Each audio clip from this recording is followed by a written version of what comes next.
Fala pessoal, vamos falar sobre a margem líquida, um dos principais indicadores aí, tá, para a gente analisar uma empresa, que basicamente, pessoal, explicando de uma forma, trocando em miúdos aqui, é comparar o que a empresa vendeu, o que ela ganhou de dinheiro vendendo, né, ali, que seria produtos, a quantidade de produtos vezes o preço de venda, né? Falando de uma forma bem simples mesmo, todo aquele montante, aquele dinheiro que entrou na empresa, comparar isso, sem deduzir impostos, sem deduzir custos, nada, aquele dinheiro comparar com o lucro líquido, o que ela teve de lucro. Então, eu trocando em miúdos, é tipo assim, quanto que eu ganhei de dinheiro, de lucro, no meu bolso, comparando com tudo aquilo que eu vendi, com todo aquele montante lá, do que eu vendi. É como se fosse um funil, né? No topo do funil lá, o que entrou, aí foi diminuindo, veio imposto, veio depreciação, veio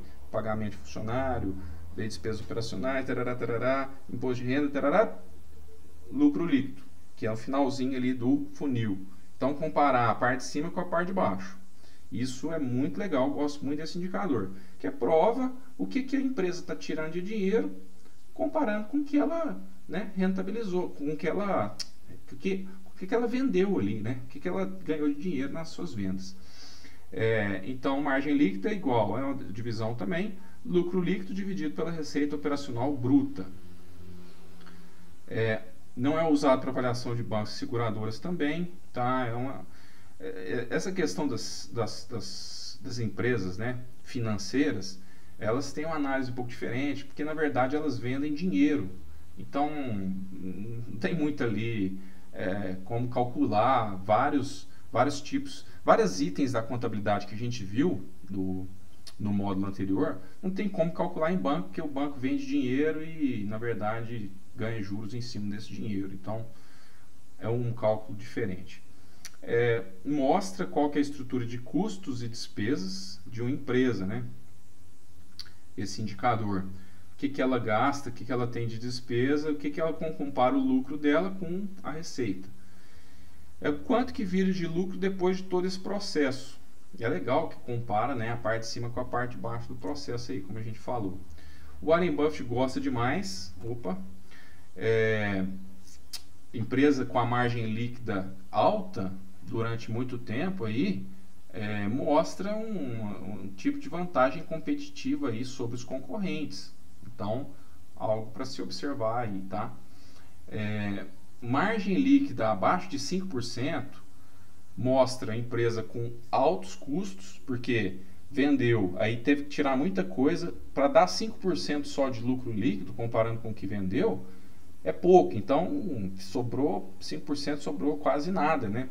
E qualquer sopro mais forte aí pode derrubar essa casa. Então pode ser que tenha um trimestre aí que venha até com prejuízo, que essa margem líquida seja negativa, porque aí mostra prejuízo, né? Então, é um setor mais competitivo, um setor com poucas margens nas vendas, como o setor de varejo, de alguns setores do varejo, né? Margens pequenas, apertadas, margem líquida baixa, e a operação ali é difícil.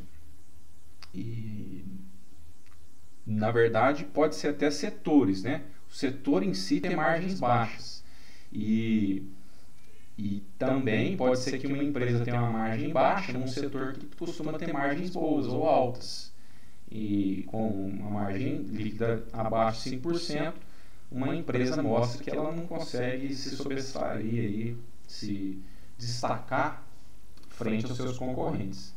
Acima de 10%, via de regra, é legal. Pessoal, essas que a gente fala aqui, acima de 10% é bom, acima de 15% é bom, no caso do ROIC, isso é em geral, tá? Agora, por exemplo, o setor de varejo,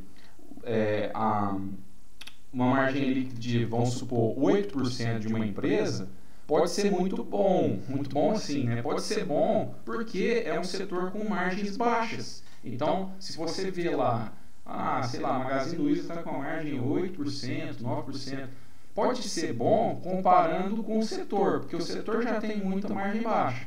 Então, isso depende, tá? Lógico que a gente sabe que uma empresa com margens altas é sempre bom, então um setor com margens baixas, às vezes eu vou preferir ele porque ele tem margens mais altas, eu vou querer lucro, eu não vou querer ficar ali brigando com margem baixa.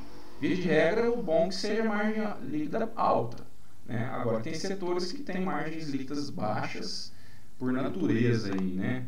E alguns com margens líquidas até oscilantes, como o setor aéreo, por exemplo, né? Margem líquida negativa, baixa, alta, baixa, fica oscilando aí, né? Os lucros erráticos, a gente chama. A tendência, pessoal, é que essas margens, elas, ao longo do tempo, para o futuro, sejam altas, sejam mais altas do que a gente vem vendo até recentemente, e que assim, dificilmente elas caem. Por quê? Hoje em dia, o dinheiro, as taxas de juros estão muito baixas, até mesmo no Brasil, né, a gente vê isso. Então, existe uma tendência mundial para isso, e o Brasil, até no Brasil, a taxa Selic vem caindo muito nos últimos tempos, e com baixas taxas de juros, as empresas conseguem diminuir a sua alavancagem, muitas das vezes diminui despesas com juros, enfim, tem mais caixa dentro, né, das suas operações, então às vezes nem precisa pegar muito dinheiro emprestado, e se pegar o juro é baixo, então elas têm menos despesas de juros, tá? E elas vão ter mais margens altas porque elas precisam pagar menos juros. Existe o fenômeno da globalização tem décadas já, mas tem muitas empresas do Brasil que estão se internacionalizando agora, que também estão tendo operações no exterior, então vendendo para o exterior, elas têm mais possibilidades de ganhos maiores por conta de impostos, por conta de câmbio também, às vezes o câmbio depreciado, o real com o preço baixo, o dólar mais alto, ela vende com o dólar mais alto, acaba tendo um lucro financeiro maior, tendo margens maiores. E também o crescimento do setor de tecnologia. O setor de tecnologia, basicamente, ele opera sem muito investimento de dinheiro ali para poder rodar inicialmente, para manter o negócio também, se comparado com indústrias, lógico, né? Com setores do Vale Invest tradicional lá, como bancos, como empresas de energia elétrica, ou indústrias farmacêuticas que você precisa ficar colocando dinheiro, investir muito dinheiro, né?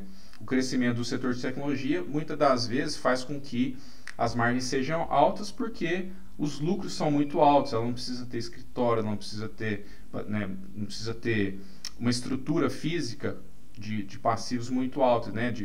de custos com isso. Aqui tem um gráfico que mostra como as margens aqui, ó, as margens 1970, alta, baixa. Aí, olha o que aconteceu a partir de 1990 aqui, da década de 90.